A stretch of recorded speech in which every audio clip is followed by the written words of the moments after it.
Hello, everyone. Welcome to episode 210 of Manage the Wild. I'm your host, Nick Madsen. Today, we have a exciting subject or an interesting subject that we're going to dive into. But before we get started, please consider subscribing to the channel and leaving me a review. As I'm growing this channel, I'm constantly learning of ways that I can improve and do better. So let me know. Go to your favorite podcast platform and just let me know ways that I can improve. All right. Imagine I let's start this way. I found myself the other day on a hillside, and in while I was standing on that hillside, it was early in the morning. The sun was barely starting to come up. There was a bull elk bugling, and just picture it echoing through that crisp mountain air as the dew is on the grass. While you're picturing that, there's a lot more going on behind the scenes. Not only is it a place of majesty, so to speak, where you can see wildlife everywhere, but it's also a multi-billion-dollar industry. So today we're going to be diving into the economics of big game hunting and wildlife tourism. It's a subject that's there's a whole lot of connections. It can be political, it can be very capitalistic, and not always focused on conservation. So let's dive into that topic. Big game hunting has a long history. Since the founding of our country and long before that, as Native Americans were here. As they raised each of their generations, they taught them the importance of hunting big game to provide for their family. And as Europeans moved in and took over, again, that tradition was passed on because food was very important. So in the United States, it has a rich tradition of hunting, some of it controversial, some of it not so great, but it's been there since way before the founding of this country. It's been passed from father to son for generations, and it has been passed on to this generation, and it will continue, at least for the next few, to be passed on. We'll see how everything goes. So it's been around forever. Another one that I want to talk about is wildlife tourism. What is that? I first got involved in wildlife tourism back in the early 2000s up in Alaska. I got to work with some people who ran tours. People would come off of cruise ships. We would put them on boats and they would go hike trails. They would go to different locations and view bears or mountain goats, depending on where they were flying into. And wildlife tourism has also been around forever. You can find it in jungles, in rainforests, and safaris. And so, big game hunting, wildlife tourism, they're both very important. And they're both tied together because oftentimes somebody who's leading a wildlife tour is also providing a guiding service for another group somewhere down the road. And so often they are connected. Or somebody who's really good at guiding bear hunts is also very good at providing guided bear tours. And oftentimes those two things go hand in hand. They both generate a lot of revenue. There are towns in Alaska that fully function because of wildlife tourism and big game hunting. Ketchikan, where I spent, if you go into town after all the cruise ships leave, then there's not much left to do in town because the cruise ships are and all the stores there are closely tied to that time. So when they all check out at 4 o'clock in the afternoon, boom, all the shops start closing down. You have a few stores, they even have a Walmart now, but everything is largely tied to that. Logging has largely been shut down. It's not as profitable in that area. Also, there's a bunch of lawsuits that make it very difficult. Fishing and hunting are still very popular, but as more people flock to it and the fish population each year is decreasing, it makes regulation a little bit tighter. And so people are switching from that hunting and fishing more towards that tourism. But all of these things generate a substantial amount of money because they are providing jobs. Not only are they bringing in a lot of money, whether a bear hunt costs 15,000 or A deer hunt like here in Utah, depending on what tag you draw, can be $150,000. But all of those things are creating and providing jobs. I know multiple people who, in the fall this time of year, are guiding for outfitters, whether it's deer or elk hunting. And I have friends who are guiding fishing trips up in Alaska, and I know people who are guiding fishing trips in Oregon and Washington and Massachusetts. And so it's providing a lot of jobs as well as wildlife tourism. There are thousands of jobs created each year in Alaska alone for wildlife tourism, bringing those people off of the cruise ships and showing them what Alaska has to offer. So there's a lot of money backing it. And it's not necessarily just a few companies, but there are a lot of hands and a lot of people involved.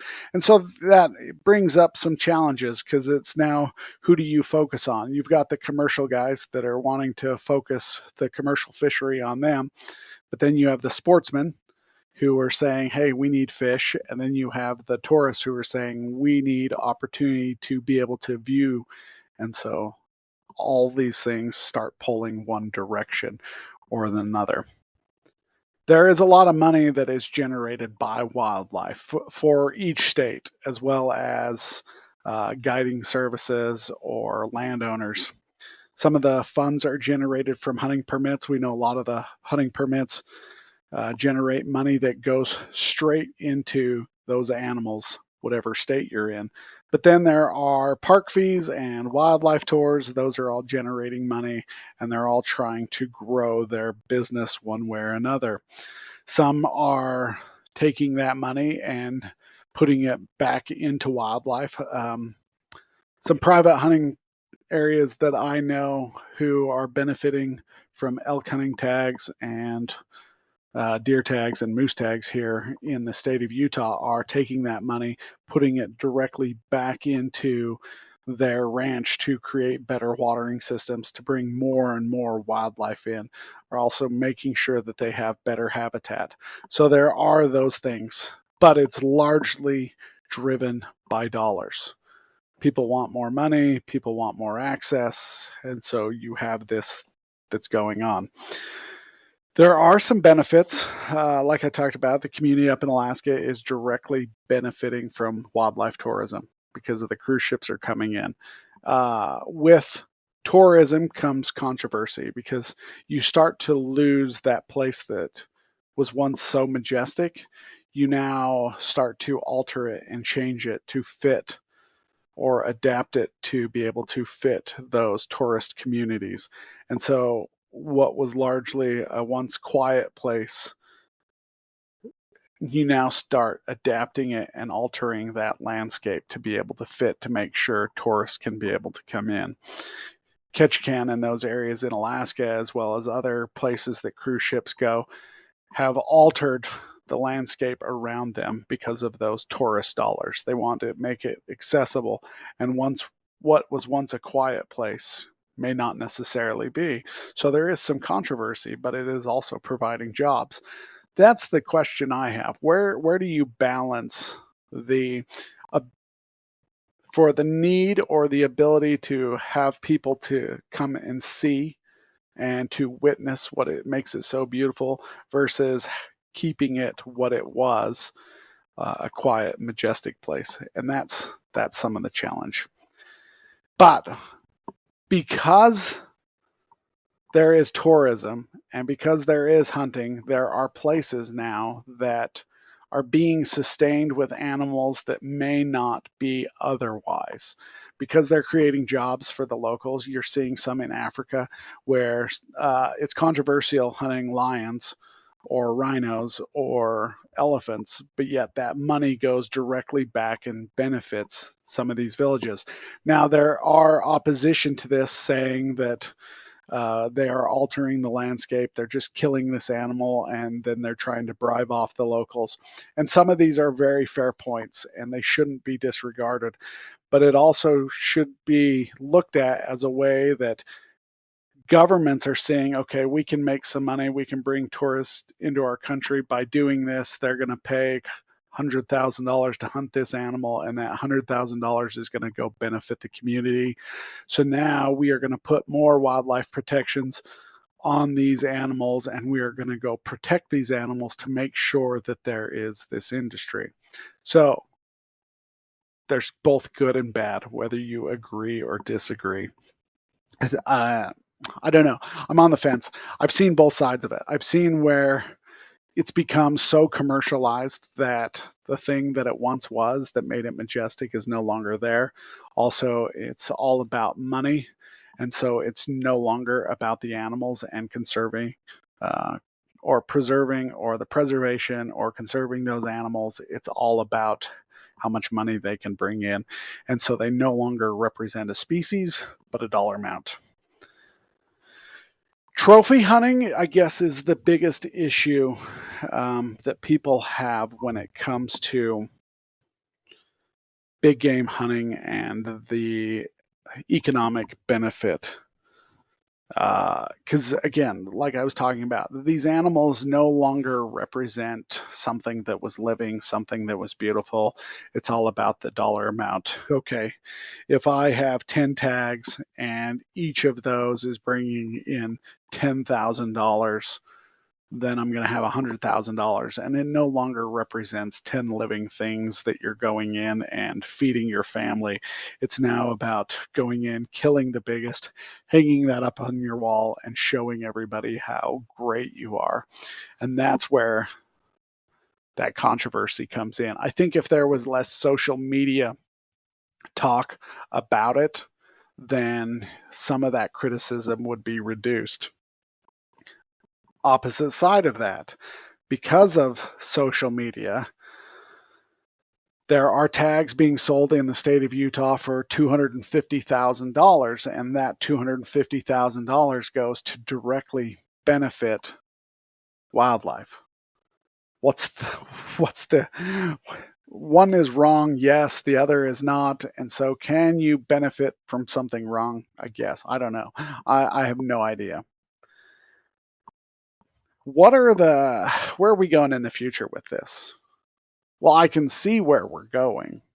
I think it's going to get more and more expensive. I think it's going to be more and more people trying to access that resource, maybe who are not necessarily hunters, but who are trophy seekers. They don't care about the hunting aspect of it. They care about what goes on the wall and how good it looks. Unfortunately, you're seeing a lot more of that as people are finding ways to market themselves on social media and finding out that they can get companies to pay them for using their products by killing animals. It's now about the loss of or the death of an animal is now about marketing, and that's challenging. A lot of these products are great products and they're phenomenal, but yet they are marketing it by how well they kill things, but they don't really honor the things they kill. It's more about creating a dollar, making more money. And I guess that's where I see the future going. I think it's going to be harder and harder as well to get access as people find out that it's $1 billion industry and there's more money out there. I think that private property is going to be more difficult to access. It's going to be locked up. People are going to come in and offer hunting leases, and they're going to lock that property up, and it's going to make it more challenging. And that's going to put a lot more pressure on the public land. And what the research shows is once the public land gets overrun, those animals move to private land where it's locked up. So it's only going to get more expensive. All right, we've covered a lot in the last few minutes, so let me rewind a little bit and give you some key takeaways.